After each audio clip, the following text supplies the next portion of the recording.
your hands together for Jillian Vose.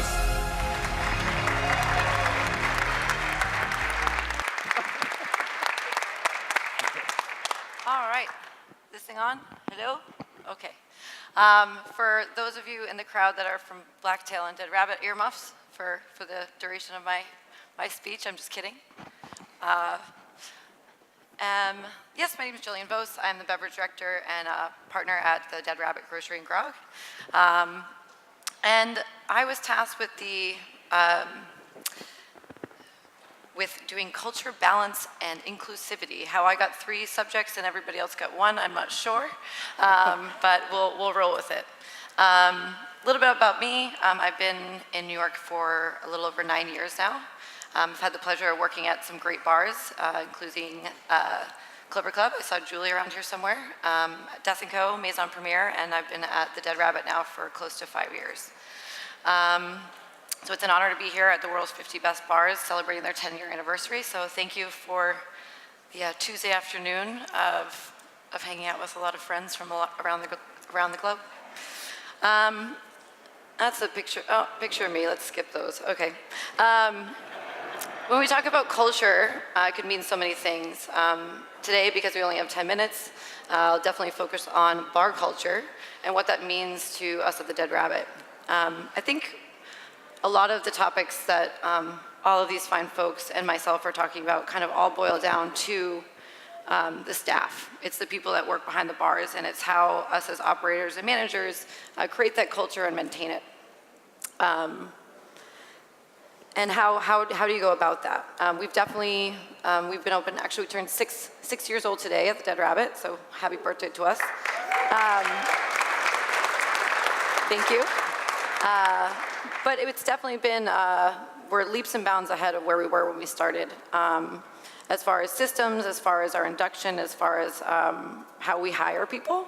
And I think it really comes down to, we've done, what did I do? That beginning part of your relationship with your employees is how you're actually curating them, like how you're going about hiring them, how you're being open and honest about your expectations, and that you're listening to them and what their expectations are as well. Our hiring process is sometimes, like we just opened a new space, not a new space, but we expanded about 200%, and so we had a lot of hiring to do. We had about 700 something resumes or CVs, and we had to boil that down to 20 people. How you do that? Well, thank you, dear Lord, for Jessica Friedman that had to go through that, but it's having a system in place that really takes key things that you can look for in how you are going to select people for even the interview process. The induction is now, we have a new platform, it's called Learning Management System. And what we've done is we have everything streamlined in different modules for each particular position. So everybody gets the same induction of the information that you need to know about the bar, information that you'll need to, like general questions. And then based on your particular role, then you have more fine-tuned information, and then that would progress over time. So you have something you'd have to complete by 3 months, 6 months, 1 year, and then if you wanted to become a bar back to a bartender or a server, you'd have to complete that before being considered. But the induction really, I think the biggest thing is being very honest with yourselves and what your expectations are, and being honest with them, and then holding true to it. Giving your staff an incentive to stay, creating a sense of loyalty on both sides, and listening to your staff. That's been a big thing for us, and it's also been a learning curve over the years of how to put this into a format that, as we grow and as we become, as we want to open up more bars, that we can actually oversee it and not let anybody get lost. Because we're now, I think, 68 employees, and that's a lot bigger than when we opened, when we had maybe 15 employees. So it's realizing that you have to take the rein and doing something about it. Because everybody says, I worked at some bars where it's like, oh, everything's fine, everybody knows what they should be doing. And it's really important that you just kind of check yourself and say, listen, we really need to organize this better. Another thing about creating culture within the bar is setting those standards and being open and honest with who you're hiring.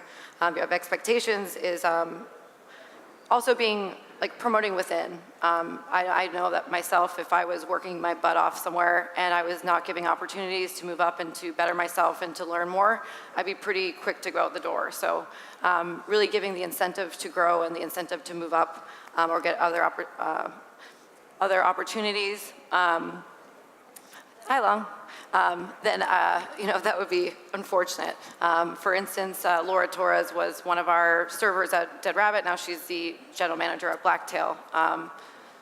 You have Jessica Friedman is now our director of operations, and she came on as a maitre d' 5 years ago. I started off as a bar manager, and now I'm part owner. So it's really, really great that everybody's seeing that, and that gives incentive to grow and to do a good job and to show up. Empowering the staff. This is an example of two of our gals, Samantha, who's here, and Melissa, who's behind the bar now, talking about sustainability and how that we as a business are going to be taking more responsibility over that. They're kind of her and them two and another gal, Tina, have been really involved with sustainability and making sure that we're exercising that to the best of our ability in our bars. This is them doing a presentation, which is giving them a sense of importance and a sense of empowerment. Also with menu development, I'm sorry, I can't come up with 30 drinks every 6 months on my own. It really takes a team of individuals to come together and make a diverse menu, to make a diverse team. So that's been really important. I think the strength of our menus comes from that diversity, obviously with oversight and with time. And for, as far as, in this industry, who are we kidding?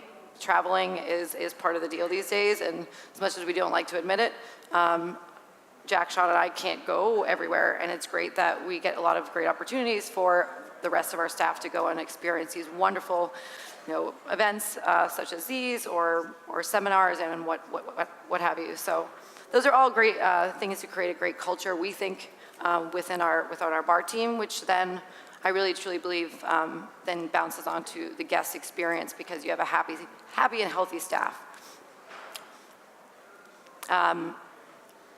With our education program, the learning management is definitely a tool that we've been using to kind of really see what's going on and see people's progress.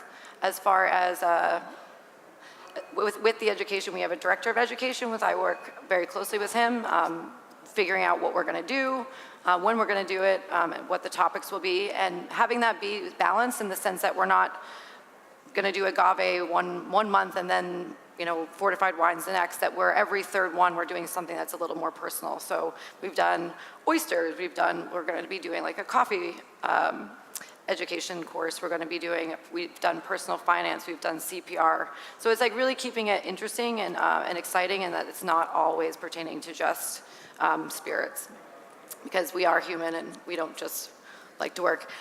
Coming up to that with, I've already done this, sorry. Hi, Jess. Okay. Well, anybody that knows me talking about balance is probably hilarious, because I am known for working quite a bit. But as far as, we do try to promote that through things like making sure people have 2 days off in a row, making sure that when you are working, you're working with different people all the time, because I feel that we learn very, very well from our peers. If I worked with the same person every time, you'd probably want to, well, A, kill each other, but B, you really want to be, having different jokes and learning different techniques and talking about different topics. So that's important to us. As far as balance in general in a bar, I think a lot of what Jonathan was saying is that it's not just in the drinks, and I think a lot of people do just get caught up in that. We focus just as much, especially recently, on the execution of our classic cocktails throughout all the bars, on all the floors, in the pub, in Blacktail, in the parlor, that they're all consistent, and that all the bartenders are doing that. They're making them the same, but also that the balance in the bar makes or breaks the guest experience as a whole. And so having your, like many other people have said, the music, the lighting, the volume in the room, the cleanliness of the bathrooms, the cleanliness of the bartenders' uniform, how friendly, how people are welcome, everything. It's that balance. You can make great drinks, but the drink only tastes good as the experience that you get when you walk in the door.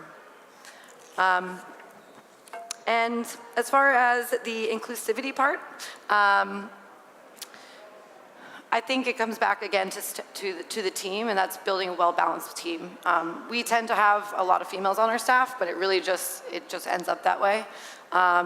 We hire the best person for the job, and I think through our induction program and how we're really bringing on the most eager people that want to learn and they want to grow and they want to stick with us has been the best results, and that happens the way it does.